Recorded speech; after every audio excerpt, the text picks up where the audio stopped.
Oi, gente.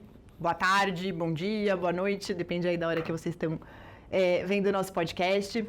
Eu sou a Juliana Seniqueda, sócia aqui do Campus Tomás Advogados e atual host do nosso podcast, que vocês sabem que agora a gente está tentando trazer mulheres da tecnologia, empreendedoras, líderes. Então, eu estou aqui com uma convidada super especial. Silvia, obrigada por ter aceito o meu convite. Ela que tem uma super especialista em LGPD, um pouco concorrente aqui do escritório, mas tá tudo bem. Concorrência. Olha só, já vou começar dando uma logo de cara assim. Gente, não existe concorrência, sabia? Eu acho que aonde há parceria, nunca há concorrência. E assim, o mundo da LGPD, ele é tão imenso que, eu não sei se você sabe dos números, mas nós teríamos que ter hoje 350 mil players no mercado, para o mercado estar tranquilo, para todo mundo estar ganhando bem. 350 mil, sabe quantos a gente tem? 13 mil. Aonde tem concorrência? Está sobrando cliente, está faltando mão de obra. Então, não estamos concorrendo, nós somos parceiras. Ai, muito obrigada, adorei. Então, eu vou conversar aqui com a Silvia, ela vai contar um pouco mais da história dela, da trajetória dela. Mas, vamos lá. Então, vou começar assim para você se apresentar e contar um pouco da sua trajetória, Silvia. Legal. Sou Silvia Brunelli, sou advogada, formada em 1993. Eu tenho 30 anos de carreira, não sei como, porque eu tenho 18 de idade. Eu não consigo fazer essa conta. E olha essa pele, gente, também não dá nem não dá pra saber. Então faz de conta que eu tenho 18 forever, mas eu tenho 30 anos de carreira. E a minha carreira começou na época da faculdade, eu prestei um concurso público para ser escrevente técnico judiciário. E eu passei, uma prima minha trabalhava lá, ela falou, Sil, presta para você saber como funciona o processo do lado de dentro. Eu falei, presto. E passei. E aí eu fui trabalhar, fui nomeada na 17ª Vara Cível do Fórum Central de São Paulo. Trabalhei 1 ano e meio lá, quando eu me formei, eu saí. E eu brinco que eu sou a única funcionária que trabalhou 1 ano e meio e teve 2 férias. Vou contar a história. A minha vida é cheia de histórias, vocês vão rir. Eu entrei em julho de 92. Julho de 92? Não, julho de 91.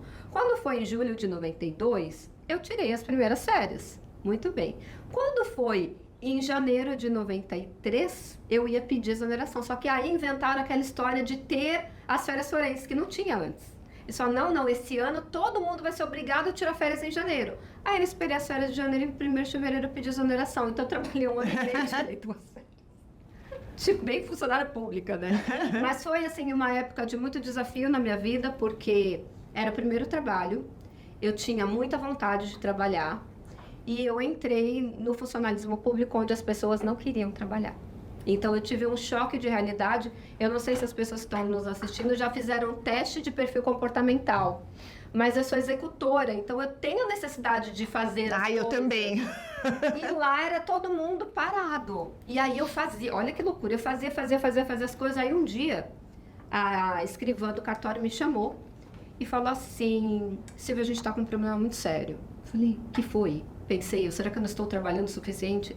Ela falou, então, eu fui questionado pelos juízes da vara, por que só vai material seu para lá e não dos outros? Porque eu trabalhava muito e os outros estavam naquela, né, devagarzinho. E aí ela me pediu para parar.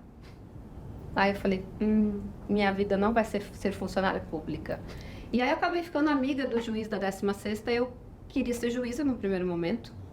Eu estava lá com essa ideia de aprender como funcionava para prestar concurso para magistratura. E aí ele falou assim, Sil, não faz, porque a gente fica preso aqui. Todos os meus amigos que foram e abriram o escritório de advocacia estão muito bem, têm liberdade, vão toda hora para os lugares, eu estou preso aqui, então eu me sinto frustrada, mas eu não tenho coragem de sair. E aí eu senti aquela dor dele, eu falei, eu acho que eu também não vou gostar de ficar presa. E foi a melhor decisão que eu tomei. Aí eu fui advogar, primeiro para escritórios, né? Fui funcionária de alguns escritórios, até o dia que eu resolvi abrir meu próprio escritório e empreender. E você trabalhava com tecnologia ou propriedade intelectual desde o começo ou foi uma coisa mais tarde? Não, foi mais tarde. O que aconteceu? O primeiro lugar que eu trabalhei, depois que eu saí de lá, foi um escritório que nós éramos especializados em direito securitário. Então, nós prestávamos serviço para 4 seguradoras, que hoje em dia elas não existem mais, faz tempo, né?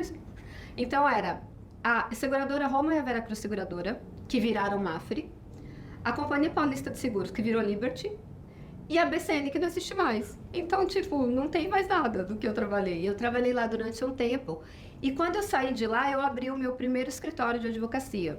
Então, eu prestava serviço para os segurados de uma das seguradoras. Porque lá nesse escritório, a gente prestava serviço para a seguradora. Aí, quando eu abri o meu escritório, eu prestava serviço para os segurados. Eu não sei se você sabe, você tem o seguro? Então, se você tem o seguro e acontecer qualquer coisa com o seu carro, o seguro paga o seu honorário do seu advogado, se você não sabe. E se você não tem um advogado especializado nisso, eles te indicam. E aí, eles me indicavam. Entendi. Porque eles sabiam do meu trabalho, eles me indicavam. Eu abri o escritório para prestar esse serviço. Aí, neste momento, eu fui atender um cliente e ele falou assim, eu não consigo ir no escritório, tem como você vir na empresa que eu trabalho? Eu falei, tem, e era uma seguradora. A seguradora chamava-se Prudential Bradesco Seguros, na época a Prudential ainda era uma joint venture com a Bradesco. E ele me convidou, eu fui lá, atendi ele, a gente fez audiência, deu tudo certo. Aí ele falou assim para mim, gostei do teu jeito de trabalhar, quer trabalhar comigo? Falei, quero.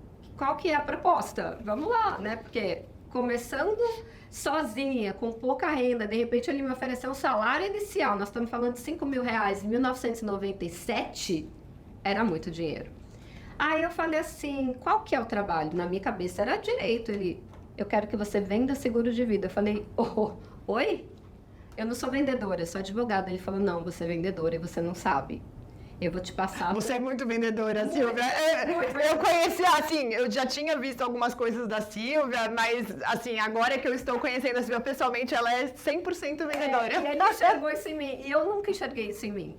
E aí ele falou, olha, nós vamos passar você por um processo seletivo, se você atender os critérios, você está convidado. Eu falei, bora lá ver o que dá. Ele, só que é o seguinte, de cada 15 pessoas que passam, só uma passa. Eu falei, não, vambora. Não tinha expectativa nenhuma conseguir. Passei por um treinamento incrível dentro da Prudential e a gente tinha uma meta lá de vender 3 apólices de seguro de vida por semana. É bem alto, né? Quem é que quer vender seguro de vida? Ainda 3 por semana era uma meta alta. E estava finalizando o ano, isso foi outubro, acho, setembro ou outubro de 97. Não, 98. Estou fazendo confusão. 98. E aí eles falaram, olha, quem bateu a meta X vai para o Congresso Internacional da Empresa em Las Vegas. Falei, legal, expectativa zero de conseguir. Eu não bati a meta. Fui para Las Vegas com tudo pago. Eu e tudo pago para o meu marido. A gente não tinha visto americano, a Prudential tirou tudo pra gente. Eu falo, de todas as empresas que eu trabalhei, nunca teve nenhuma que chega aos pés da Prudential. Inclusive, uma das primeiras empresas que sofreram ataque cibernético depois da LGPD foi a Prudential. E eles deram um show na remediação do incidente de segurança. Eu vou puxar aqui um parêntese e contar a história. Eles tiveram um incidente de segurança com dados pessoais e, assim, a Prudential, ela é uma empresa que a ética dela, se existe uma empresa que tem ética 100%, eles têm 200% de ética. O que eles fizeram? Eles fizeram a comunicação nos grandes meios de comunicação.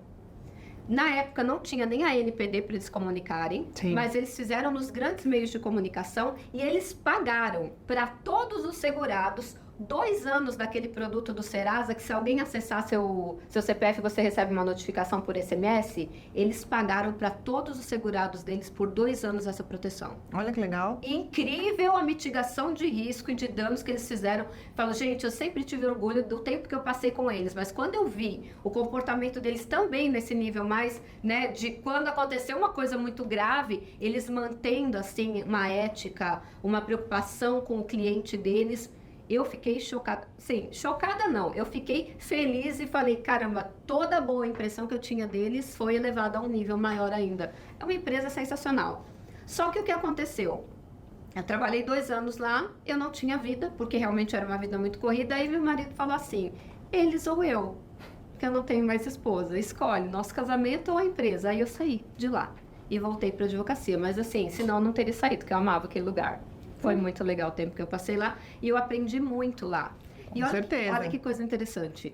Eu sou evangélica de berço, né? Meu avô era pastor, meu pai pastor, meu marido pastor. E dentro da escola, dentro da família e dentro da religião, eu nunca tinha ouvido falar em desenvolvimento pessoal. E dentro da Prudential, um dos nossos colegas, o Alberto, ele me deu um livro. O livro se chama A Lei do Triunfo, de Napoleão Hill. Este livro mudou a história da minha vida. Se você não leu, fica aí a dica. Viu, Nicole? É mais um, ó. Porque eu brinco que aqui no podcast, as minhas convidadas são muito maravilhosas e todas têm excelentes dicas de livro. O que é um problema pra mim, porque minha pilha de recomendações só aumenta, eu não consigo dar vazão. Esse vai ser, são 742 páginas. Se tiver audiobook, de repente, dá uma ajuda, assim, você, né, vai encaminhar e ouve, pode ser, no trânsito. E aí lá tem 16 leis para uma pessoa ter sucesso. E assim, é como se tivesse aberto um portal de um mundo paralelo para mim, que eu nunca tinha ouvido falar, que é o mundo do desenvolvimento pessoal. E eu mergulhei nesse mundo e a minha vida mudou muito rápido depois que eu comecei a aplicar aquilo. E das 16 leis, a que mais me chamou a atenção e que eu transformei em filosofia da minha vida é: sempre trabalhe mais do que você paga para trabalhar. Então, toda vez que eu estiver envolvida em um projeto, o meu cliente sempre vai ser surpreendido, que eu sempre vou entregar mais do que ele contratou, mais do que ele espera de mim, porque isso eu aprendi com Napoleão Hill. E, aliás, se vocês não sabem, esse livro foi escrito em 1922, tem 100 anos o livro. Olha isso. E é super atual. Sim. Né, em termos de comportamento humano. E eu coloquei isso como filosofia de vida e deu muito certo. Eu mudei a minha vida entregando sempre mais do que as pessoas esperam de mim. Muito legal. Não sabia desse seu lado mais, assim, questões de desenvolvimento. Eu também gosto, é um assunto que eu gosto. E acho que está muito relacionado, no fim das contas, né, com essas questões que eu tenho tentado abordar aqui no escritório, de liderança, de empreendedorismo, porque faz parte, né? E você tem que fazer esse estudo, assim, se desenvolver, se conhecer, fazer o teste para saber se você é executora, ver o seu perfil, né? Para você conseguir avançar. Eu tô nessa pegada também. Esse ano, para mim, foi um ano de mudanças, né? Porque estava comentando com você, saí de grandes escritórios tradicionais, e vim aqui pro Campus Tomás, que é um escritório jovem. E a nossa estrutura, como é feita para o mercado de tecnologia, a gente é também uma startup. Sim. Então, é uma loucura, assim. Você tem que fazer muita coisa, fazer coisas diferentes. Não é só, né? Mesmo quando você entrega mais do que o cliente espera num escritório que já está estruturado, né? Assim, o Azevedo 7, imagina, tem quase 60 anos, né? Sim. Então, assim, já está tudo lá pronto. Sim. Aqui não, aqui a gente está em constante evolução de fazer as coisas, desde a página do escritório, que todo dia precisa de uma atualização, né, Nicole? Precisa encontrar a identidade, né? Sim. Vocês estão no momento ainda de busca da identidade do espaço, do escritório, das Sim. pessoas, do grupo que se formou. A cultura do escritório ainda está se formando. Isso aí. E é isso, a gente precisa realmente trabalhar nessa parte. Eu tenho feito isso, é um tema que eu também gosto. E fico muito feliz de ter achado você e te convidado para vir, porque tem tudo a ver mesmo. Que legal. Mas conta um pouquinho pra gente agora, Silvia, de como a Silvia, ela é uma das fundadoras da Associação Nacional de Profissionais de Privacidade de Dados. E, enfim, também é uma das mentoras, né, das pessoas que faz um curso super bacana relacionado à LGPD. Queria que você contasse um pouquinho para o pessoal como que isso aconteceu, como é que essa veia empreendedora aí voltou, né, para sair um pouco da advocacia e fazer realmente esse novo produto, vender esse novo serviço. Exatamente. Foi assim. Como todos os advogados, acho que tem essa dor. Quando eu me formei em 93, um processo em primeira e segunda instância demorava 1 ano e meio. Oh, meu Deus, que vontade de voltar para essa época. Nossa, era muito rápido. O ano é primeira e a segunda. Naquela época, o sumaríssimo funcionava. Era 3 meses o processo sumaríssimo, querida. Sentença em 3 meses. Gente, você não tá entendendo. Como que piorou tanto, né, então? Não, eu acho assim, o legislador, parabéns, legislador, você foi muito bem. Vamos melhorar a velocidade dos processos, né? Vamos tirar alguns tipos de recurso. E aí começa a contar o prazo que era em dias corridos em dia útil. Como é que ia melhorar? 15 dias que eram 15 dias podem virar 30, dependendo da quantidade de feriados que tem no mês. Então, assim, não tem como isso ter dado certo. Eu não sei aonde eles estavam com a cabeça quando fizeram esse projeto, achando que iam melhorar a demora do judiciário. Pioraram muito e virou isso na minha cabeça depois da mudança do Código de Processo Civil, tá? Mas isso é uma percepção minha. E aí o que aconteceu? Eu estava me sentindo frustrada, porque eu estava advogando, aí neste momento eu já estava advogando para empresas de consórcio, administradoras de consórcio. E aí eu estava frustrada com a demora dos processos, né? E aí eu tive um problema que eu saí do escritório que eu estava e aconteceu que eu olhava e falava assim, tá, e agora? Eu saí de onde estava, porque o escritório fechou, ele foi fechado, na verdade. E aí eu falei, e agora o que eu faço? Fui para casa. E, gente, eu sou a pessoa mais azarada do universo. Eu tinha acabado de comprar um carro em 60 parcelas. Comprei o carro em 60 parcelas em dezembro e em janeiro não temos mais emprego. Parabéns, Silvia, você tem 60 parcelas para pagar do carro. Deu tudo certo, mas até eu me reestruturar, eu acumulei uma despesa lá, uma cheque especial de 17 mil reais. Eu nem dormia. Gente, foi uma loucura essa época da minha vida. Mas eu sempre falo que Deus manda anjos na nossa vida para nos salvar, né? E eu moro na Serra da Cantareira, que é um lugar paradisíaco, aqui perto de São Paulo, que é uma área de preservação ambiental. E nessa época, o secretário do Meio Ambiente era o Bruno Covas, que faleceu como prefeito de São Paulo. O Bruno deu uma ordem lá que não era mais para aprovar nenhuma construção na Serra da Cantareira, porque lá era de preservação, ele era ambientalista, não era mais para derrubar árvore. Só que imagina que o sonho da tua vida é morar lá. Você comprou um terreno que está dentro de um loteamento que está completamente regularizado. E aí você não pode construir. Como assim? E o direito de propriedade? Direito adquirido, né? Tudo isso. E aí o que aconteceu? Um amigo nosso, que ele mora lá no mesmo condomínio que eu, o nome dele é Rodrigo Amaral, ele é arquiteto maravilhoso, fica aí a dica. O Rodrigo me liga e fala assim, Sil, é o seguinte, eu escrevi uma matéria sobre regularização ambiental por causa do problema da CETESB, que o Bruno não está deixando construir, só que eu não sou advogado. E eu escrevi um texto aqui, corrige para mim. Falei, corrijo. Ele me mandou, eu corrigi o texto. Estava impecável. Aí eu brinquei com ele, eu devolvi o texto no e-mail e falei assim, Rodrigo, para não falar que eu não corrigi, eu coloquei uma vírgula. De verdade, eu acrescentei uma vírgula no texto. Passou, devolvi, beleza? Foi publicado numa revista que circula em toda a Serra da Cantareira. E essa revista, muito famosa por lá, ela é gratuita a distribuição, né? Então ela vai para os 20 condomínios que tem lá, todos os proprietários, milhares de pessoas. E ele colocou que eu escrevi com ele, que eu fui coautora com ele. Gente, meu telefone tocava todo dia. E aí a primeira pessoa que me procurou era um dos diretores do UOL. Ele me ligou e falou assim, Silvia, eu vi aqui que você escreveu um negócio. Ele que me falou que eu escrevi, eu nem sabia. Eu falei, eu escrevi, verdade. Eu falei, gente, eu tenho que pegar a rede que eu tinha recebido, a rede não tinha nem aberto. Aí eu olhei e falei, Rodrigo, ele colocou, aí liguei e falei, Rodrigo, puxa, obrigada, não precisava. Ele, não, Silvia, você me ajudou e tal. Aí eu não sabia, nunca tinha feito um recurso de direito ambiental, não era minha especialidade.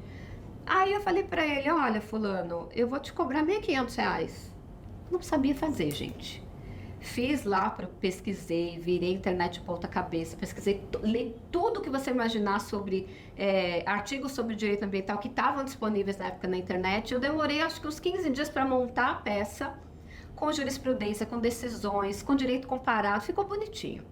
Protocolei na CETESB, deu 1 mês e meio, voltou deferido. Esse cara fez uma publicação no UOL falando disso, que eu tinha conseguido reverter. De 1.500 subiu para 5, né? Óbvio.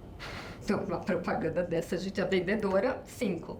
No final das contas, eu estava cobrando R$15 mil e entrava 2, 3 por dia. Eu nunca ganhei tanto dinheiro tão rápido em tão pouco tempo por causa de uma vírgula. Literalmente. Então, olha como Deus faz. Então, aquela dívida que eu tinha, eu paguei em 2 meses. Olha como Deus vai mudando. Aí eu fui me especializar em direito ambiental, porque eu fui jogada dentro do direito ambiental. Por isso que eu falei, na minha vida acontecem as coisas tudo aleatório, nada é planejado. E aí eu fui me especializar em direito ambiental e trabalhei muitos anos. Mas por que eu falo isso? Porque eu saí do judiciário. Porque aí eram processos administrativos dentro da CETESB, era tudo muito rápido. Então eu me libertei do judiciário, foi excelente. Eu falei, cara, não quero mais trabalhar com nada que seja do judiciário. E aí passou mais um pouco, houve uma decisão muito polêmica da justiça e eu comentando com meu marido, eu falei, nossa, que absurdo essa decisão da justiça, falou isso, falou aquilo, e agora eu vou chegar na inteligência artificial. Porque tem que ter toda a história das coisas aleatórias que aconteceram na minha vida. E essa decisão dessa juíza é um absurdo, ela não entende nada de tecnologia, ela não sabe o que é isso, ela não sabe o que é aquilo. Meu marido vira pra mim, em vez de você ficar me explicando, por que você não grava um vídeo e põe no YouTube? Eu nem sabia o que era YouTube. Abri uma conta no YouTube, gravei um vídeo de 20 minutos no meu iPad e demorou 1h30 para subir 20 minutos. Gente, isso foi 2013. Olha, a gente não tinha... Faz 10 anos, mas não é... Nossa Senhora, tudo isso? Porque lá a gente tinha 2 megas lá em casa. Porque lá não tinha fibra, não tinha nada disso ainda. Era aquela banda larga de 2 megas. Hoje em dia são 300, né? Bem mais rápido. Eu sei que era um sábado, sexta pra sábado. Eu tava morrendo de sono, o negócio não subia. Meu marido tava dormindo, eu lá esperando o negócio subir pra ver se não ia dar erro. Terminou de subir, fui dormir. 9h da manhã no sábado, toco meu telefone. Doutora Silvia, aqui é o fulano de tal, eu sou da Associação A Federal, eu quero marcar uma reunião com a senhora. Eu dormindo. Sábado, 9 da manhã, eu tava dormindo, gente. Eu gostava de acordar muito tarde. Aí, eu fiz assim, calma, quem? Ele falou, eu sou fulano de tal, presidente da Associação Federal, especialistas em marketing. Eu falei, como é que você conseguiu o meu telefone? Então, eu vi na internet que você é advogada da Associação XYZ e eu liguei para lá, a secretária me deu seu telefone. Não tinha, graças a Deus, não tinha lei geral. Tinha vazamento total. Aí eu meio que acordei, ele falou assim, seu vídeo viralizou na internet. Eu falei, como assim viralizou? Eu nem sabia o que era isso. Ele falou, eu subi na sexta-feira, tipo, terminou no sábado, no meio da manhã, 9h da manhã, já tinha mais de 100 mil visualizações naquela época. Esse vídeo, ele tem, quando eu tirei ele do ar, 416 mil visualizações em um mês.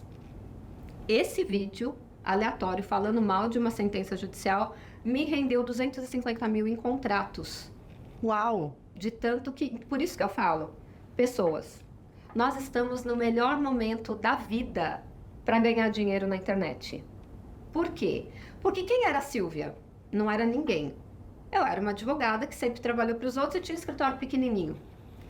Agora, quando a Silvia põe a sua voz e entrega um conteúdo de valor, e esse conteúdo atinge as pessoas, eu deixo de ser a Silvia e passo a ser a doutora Silvia. E aí, uma das empresas que estava nesse processo me chamou para uma reunião, a gente fechou um contrato e eu tinha ido para Vila Velha para fazer esse contrato com eles. E quando eu estou no aeroporto, tinha uma moça que chama Ariane Steinkopf, ela era uma paniquete. Vai ver. É muito aleatório, gente. Muito aleatório. E eu tava com a pessoa que me levou, né, lá e ele conhecia essa moça. E ele virou e falou assim, Ari, essa é a advogada que eu te falei, ela tem que fazer o seu divórcio. Tudo bem, mas assim, porque assim, você tava no... Primeiro a sua experiência era com seguradora, aí você foi pro ambiental. A vida é muito louca. A sentença era, qual a matéria da sentença? Marketing digital. Marketing digital, e aí você virou advogada do divórcio, realmente. Não, eu virei advogada das empresas de marketing digital, você não tá entendendo. Eu virei de 3 empresas. Nesse momento, eu fui para Brasília, fui convidada pelo Congresso Nacional para dar assessoria para eles sobre esse assunto. E tem um projeto de lei, que é o número 6667 de 2014, que eu que escrevi, junto com os parlamentares, na época o Popó, olha essa coisa lá. O Popó, que é aquele boxeador, ele era deputado federal, ele que me chamou, e eu acabei trabalhando para o gabinete dele, e a gente desenvolveu esse projeto de lei, e aí eu viajei o Brasil inteiro fazendo audiências públicas com esse assunto. Foi muito legal. De marketing digital. De marketing digital. Foi por causa disso que eu consegui essa entrada em Brasília, que daí eu conheci todos os senadores e deputados da época. Uau. E olha como eu fui usar isso agora. Olha como tudo... A gente não entende os caminhos de Deus, mas a minha vida é uma teia de coisas. Você vai juntando, você fala, como? Não sei. Tudo aleatório. Fala assim, Silvia, dá um caminho das pessoas, tudo aleatório. Não foi nada planejado. As coisas... É que assim, eu sou a pessoa que eu fico amiga de todo mundo muito fácil. Então, talvez essa minha facilidade de ficar amiga de todo mundo, as pessoas vão se conectando comigo muito fácil. Aonde eu estava, que eu acabei indo parar nesse lugar? Calma, você estava... Quando era pra você virar a advogada do divórcio da Paniquete. Então, aí encontramos no aeroporto essa menina. Aí ele falou, é ela, trocamos o cartão, ela me chama, eu realmente fiz o divórcio dela. Que ela tinha ido pra fazenda, e na fazenda ela tinha conhecido um rapaz, sendo casada, e foi tipo um escândalo na fazenda. Só que assim, o rapaz, pensa um rapaz, que ele é um deus grego. O novo, não o O ex-marido. novo. Não, você não faz ideia. É o homem mais lindo que eu já vi na minha vida. Ele parece uma pintura. E ela se apaixonou por ele. Quem é que vai culpá-la? Não é? Meninas, depois vocês olham, eu não lembro nada de ninguém. Vou ter que Mas dar um- procurem a Ariane Steinkopf, o marido dela é ele, a coisa mais linda do mundo. E aí, enfim, ela separou, divorciou do antigo marido e casou com ele, tem 2 filhinhos. Uma maravilhosa história dela também. E o marido dela é maravilhoso. Ele era modelo de grifes tipo Ferragamo. Meu, cara fora do comum, lindo de morrer. E aí eu fiz o divórcio dela, também tive mais um pouco de momentos de fama. Dentro dos processos que eu toquei com a Ariane, teve um processo que a gente teve que ir para o interior do Paraná, que aí eu acabei acompanhando, fazendo a assessoria jurídica dela uma época, e nós somos numa cidade, eu não vou lembrar a comarca, no interior do Paraná. Essa história é muito boa. Anda com uma paniquete do lado. Você some, você não existe. Ah, você é linda desse jeito, eu duvido, mas tá bom. Não. Ela é uma mulher perfeita, com um corpo perfeito. O corpo delas é perfeito, é tudo, né, produzido, né, perfeita. Ela era linda de rosto, linda de corpo, linda de cabelo. Ela era perfeita e super simpática. E aí, andar com ela, tipo, eu me sentia uma pessoa, assim, invisível. Porque todos os olhos, nossa, olha lá, paniquete e tal, não. E ela é muito simpática, tirava foto com todo mundo. E aí nós fomos para audiência no interior lá do Paraná. Cheguei no fórum, falei pro rapaz, falei, bom, a gente chegou cedo, onde tem um lugar pra gente almoçar? Ele falou, doutora, tem 2 restaurantes na cidade. Super enorme a cidade, né, gente? 2 restaurantes, o fulano e o ciclano. Fomos no fulano, tava fechado, fomos no ciclano. Chegando lá, quando a gente entra, um rapaz que tava sentado grita assim, não acredito quem tá aqui. A Ariane já faz assim, doutora Silvia. Ela, como? Ninguém conhecia ela lá na cidadezinha pequena e todo mundo veio tirar foto comigo. Falei, não, gente, esse foi o dia que eu fui mais famosa que uma paniquete, desculpa. Por causa daquele vídeo aleatório Uau! que tinha realmente viralizado e ele acabou, assim... Acabou na cidadezinha do interior do Paraná. Ninguém conhecia paniquete e conhecia a doutora Silvia. Mas foi muito engraçado. Ela falou, nossa, Silvia, isso nunca aconteceu comigo. Eu falei, nem comigo. Tá tudo empatado. Mas por que eu tô falando isso? Porque tudo que aconteceu na minha vida foi aleatório. E aí, nesse momento que eu fui advogada desse pessoal do digital, que eu comecei a entender. E aí, olha que interessante. Quando eu fiz esse vídeo que viralizou, e eu tô falando pra vocês, usem a sua voz para você trazer a sua mensagem. Todo mundo tem uma mensagem dentro de si. Abre um canal de YouTube, abre um canal de Instagram, ou se você gostar do TikTok, eu não sou muito amiga, mas enfim, abre o canal de uma mídia que você se identifica e começa a falar sobre o que você gosta. Como diz um amigo nosso em comum aqui, o Érico Rocha, fala sobre o que o teu coração canta. O que faz seu coração cantar. Você vai ver, depois você vai me agradecer. Não importa qual é a profissão que você está, e se o que você vai falar é outra coisa. Essa outra coisa que faz seu coração cantar é que vai levar você para onde você quer ir. E aí eu falei assim, eu estou tendo um sucesso que eu não estou sabendo monetizar. Apesar do dinheiro, dos 250 mil em contratos que eu celebrei, eu sabia que eu estava perdendo o online. Eu tinha pego o offline, os frutos que o offline me deu por causa do vídeo, mas eu sabia que eu estava perdendo alguma coisa. Nesse momento, um amigo do meu marido falou assim, ô Wagner, a Silvia monetizou o canal dela? Eu não sabia nem o que era isso. Dá para ganhar dinheiro por visualização no YouTube, eu não sabia. Eu não sabia. Aí eu fui pesquisar. Só pelo número de curtidas que eu tinha tido no meu vídeo, eu poderia ter ganhado mais ou menos $5.000, que eu não ganhei. Jura? Juro. Nossa, eu achava que pagava mal o YouTube. Naquela época pagava bem. Ah, acho que agora Agora não paga mais nada, mas na época pagava bem, porque eles estavam começando. E aí eu falei, cara, perdi. Mas aí eu monetizei, ele foi lá em casa, me ajudou, a gente monetizou. Eu ainda ganhei $1.600 mesmo assim. Tendo perdido tudo isso, eu ainda ganhei $1.600. E aí o meu canal ficou monetizado. Mas assim, hoje em dia não dá mais nada, em termos de visualização de vídeo não dá mais nada, mas na época dava muito. É igual o TikTok, hoje em dia ele paga bem também, daqui a pouco, quando todo mundo começar a receber, não vai pagar bem também. É mais ou menos como isso. Mas eu tinha essa percepção, eu estou perdendo alguma coisa. Tem alguma coisa aqui que eu não tenho conhecimento. E aí entra nos níveis de consciência, né? Você conhece a estrutura, a teoria dos níveis de consciência? Não. Existem níveis de consciência de qualquer assunto. Tem o nível de consciência que eu sei que eu não sei. Eu sei que tem alguma coisa aqui que era o meu nível. Eu sei que tem alguma coisa aqui que eu não sei o que é, mas eu sinto que tem e eu preciso correr atrás. Tem a pessoa que nem sabe que não sabe, essa é a mais perdida. Ela nem sabe que existe, que era eu antes do meu marido falar abrir um canal do YouTube, eu nem sabia que existia o YouTube. Não gostava de expor nada na internet. Até porque meu marido é policial militar. E aí tinha, agora ele é aposentado, mas na época ele tinha... É perigoso, né? Sim, ele tinha muito medo, né, da exposição nas redes sociais. Então, por exemplo, os carros lá de casa nunca estão no endereço da nossa casa. Então, ele sempre tomou uma série de medidas de segurança por ser policial militar. Ele não era só um policial militar, ele sempre foi da guarda pessoal dos governadores. Então, ele trabalhou desde o Franco Montoro, depois ele passou para o Quércia, para o Fleury, depois do Fleury foi o Covas, eu acho. Depois do Fleury foi o Covas, aí na época do Covas ele saiu. Aí ele foi para a Secretaria de Segurança Pública. Então, ele sempre foi da guarda pessoal, né? Segurança pessoal do governador. Então, ele tinha ainda uma exposição maior ainda, né?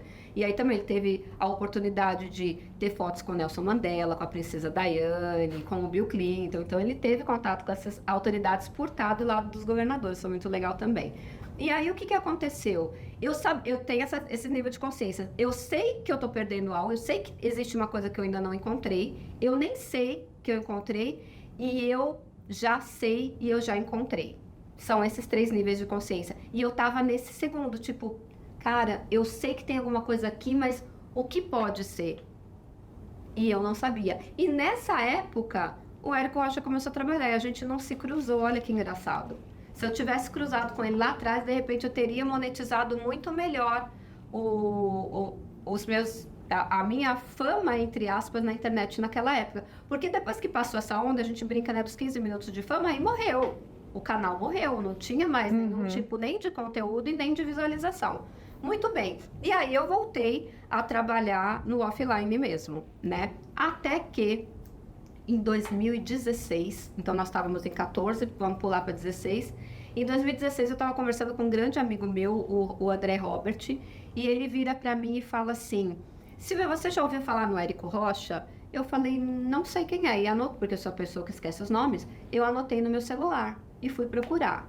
E quando eu descobri quem era o Érico Rocha, e para quem não sabe, ele é o pai do marketing digital no Brasil, então ele que ensina todos os grandes players do mercado, eu fiquei apaixonada, só que eu achava o curso dele muito caro. E aí eu fiquei namorando ele durante um tempo. Nesse meio tempo, eu fui comprar o treinamento dele em 2018, e aí em 2018 eu comecei a trabalhar com marketing digital. Aí sim eu peguei o meu conteúdo e comecei a disseminar na internet. Aí eu voltei, peguei o mesmo canal do YouTube, que tinha na época acho 2 ou 3 mil pessoas, hoje tem 12, nem é um bombadão, porque é muito, né, direito. Quem é que segue direito? Só uma pessoa muito nichada, LGPD, muito nichado. E aí eu fui trabalhar, agora eu já tinha o nível de consciência, eu sei que existe e já estou sabendo o que eu tenho que fazer. Então, gente, uma coisa muito legal, como que você consegue digitalizar o seu trabalho? Este momento que a gente está aqui fazendo um podcast é um deles. Então, você tem um escritório de advocacia, não importa qual é o ramo que você vai trabalhar. Abre o podcast, traz pessoas para falar sobre o tema, sobre o seu tema ou sobre outros temas correlatos e vai movimentando as suas redes sociais. As pessoas vão começar a conhecer, a tua marca vai ficar forte, então a marca desse escritório vai ficando forte e vai atraindo novos clientes, que a gente chama isso de reverberação da reputação. Então, hoje eu falo que, poxa vida, eu sou da geração que eu fazia os meus trabalhos de faculdade em máquina de escrever.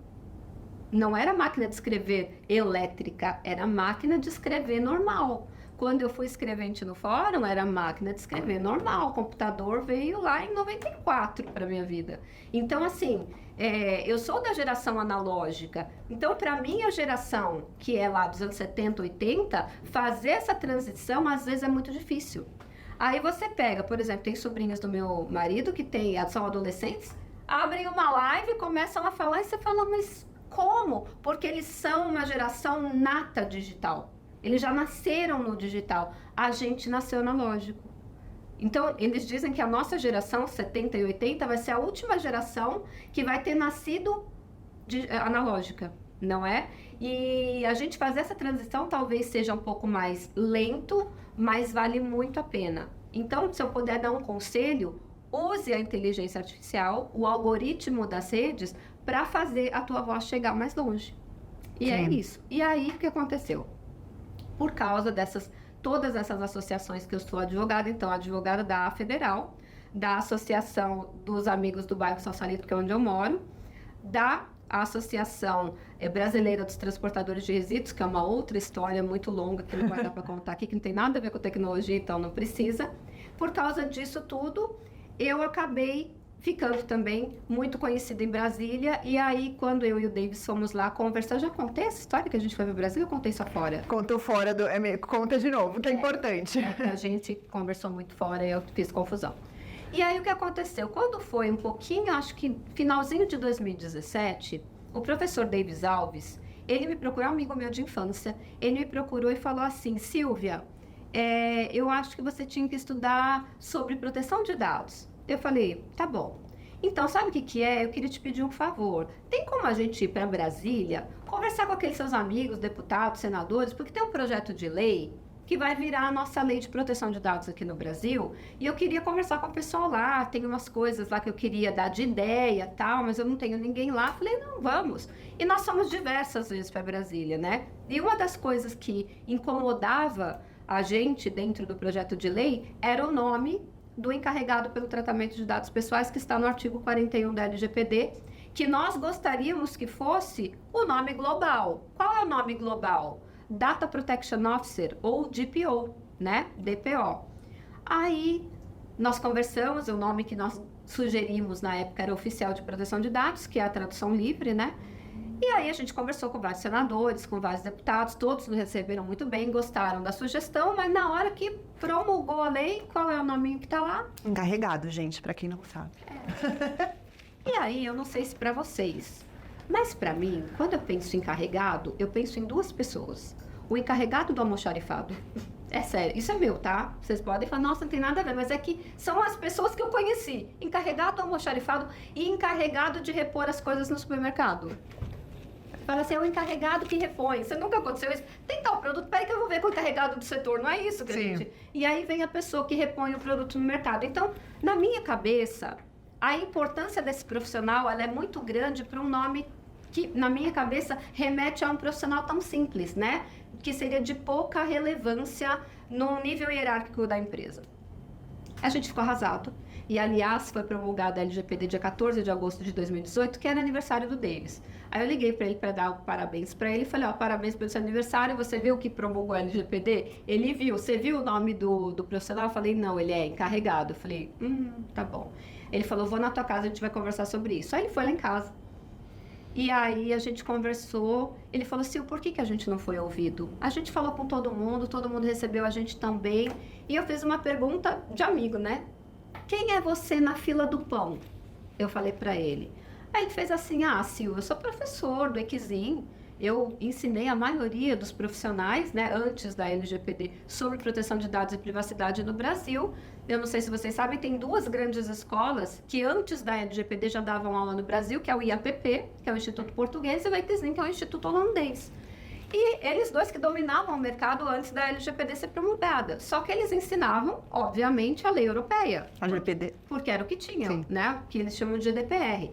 Que é o que tinha na época. Não existia a LGPD. Então, como que você vai ensinar algo que ainda não existe, né? Então, eles se preparavam para um futuro mercado. Inclusive, o Davis conta uma história interessante, que ele era chamado de louco. Que as pessoas falavam assim, para de ficar dando aula disso, isso nunca vai acontecer no Brasil. Imagina, o nosso legislador não vai nunca aprovar uma lei dessa, que eles não conheciam a exigência da lei europeia dos países, para fazerem comércio com eles, teria que ter uma lei de proteção de dados. Exato. E assim, aqui na nossa experiência, minha, do Alan principalmente, a gente também está aí desde o início, antes da lei ser promulgada, e um pouco veio, antes da própria LGPD, teve bastante coisa sobre proteção de dados que veio no Marco Civil da Internet. Sim. Então, a gente, enfim, eu, Alan, a gente participou também de vários debates, tanto para o Marco Civil da Internet como para a LGPD, mas é isso, é um trabalho de formiguinha. De conscientização. Você tem que participar ali ir para Brasília, conversar com as pessoas. É um trabalho difícil, né? Porque é isso, eles ouvem as associações, eles ouvem os grandes players do mercado, mas não é fácil, né? Então, recentemente, no começo do ano, a gente estava atuando pelo Telegram. Então, a gente participou ativamente ali das discussões sobre a PL da fake news, enfim. Difícil. Não, a gente aqui ficou feliz que não foi aprovado, viu? Porque tava complicado o negócio. Mas, enfim, desculpa, Silvia, te interromper, mas é só para contar isso mesmo, é um trabalho difícil. Mas é interessante, porque você acha que está dando fruto, aí quando você vê, fala, não deu. E aí eu fiz essa pergunta para ele, quem é você na fila do pão? Aí ele explicou que ele era professor, que ele tinha feito, né, a maioria das pessoas que tinham estudado isso no Brasil, antes da LGPD, tinham se formado com ele. Eu falei assim, você ainda dá aula? Ele dou. Eu falei, então, o que a gente pode fazer é fazer uma associação. Você acha que você tem conhecimento para isso? Ele falou, eu tenho muitos alunos. Eu falei, então, pega uma aula tua, uma turma tua, eu faço o estatuto desta associação e a gente apresenta para uma turma. Se a turma comprar a ideia, eles serão os primeiros fundadores. E foi assim que nasceu a Associação Nacional dos Profissionais de Privacidade de Dados, que hoje é a segunda maior do mundo e a primeira da América Latina. Nasceu por causa de que a gente ficou indignado com o nome encarregado pelo tratamento de dados pessoais. E se transformou nessa maior do Brasil e da América Latina. A gente só perde para o IAPP, na verdade. Que o Alan, nosso sócio, participa ativamente, tá, gente? Então também tem... Não acredito em concorrência, então deixa pra lá. É o que eu falei, o mercado é gigante. Sim. Mas assim, então você vê que interessante. Por isso que eu falo que na minha vida tudo é aleatório. E aí, nesse momento, ele vira para mim e fala assim, Silvia, você tem que estudar a LGPD. Porque eu estava só ajudando na parte política. Aí ele me colocou, ele falou, o que você quer ser na associação? Eu falei, eu quero ser advogado da associação, não quero ser nada, porque eu não entendia, né, do assunto. Aí ele falou assim, não, então eu vou te colocar de relações governamentais. Eu falei, fechado, continuo aqui fazendo essa parte política, tá tudo certo. E aí o que aconteceu? Ele falou assim, você tem que estudar LGPD. Eu falei, não, eu já estou muito velha para mudar de novo de área, né? Chega! Aí, Silvia, essa é a maior oportunidade de mudança de carreira dos últimos anos. E aí aquilo, sabe quando você vai dormir, aquilo fica na tua cabeça? Será? Será? Será? E aí eu comecei a conhecer as pessoas do ramo. Aí eu conheci Patrícia Peck, aí eu conheci o pessoal do Opsi Bloom, aí eu fui conhecendo o Dr. José Milagre, fui conhecendo os grandes players do mercado. Eu falei, gente, eu acho que eu gostei dessa história. E aí a gente foi fazer a inauguração da Associação Nacional, que hoje ela está como APDados, né? Nós vamos fazer a inauguração e eu sou muito amiga do Ricardo Nunes, que é o nosso prefeito, da época da outra associação que eu te falei, que não tem nada a ver com tecnologia. Aí eu peguei, falei no WhatsApp com o Ricardo, falei, na época ele ainda era vereador, falei, Ricardo,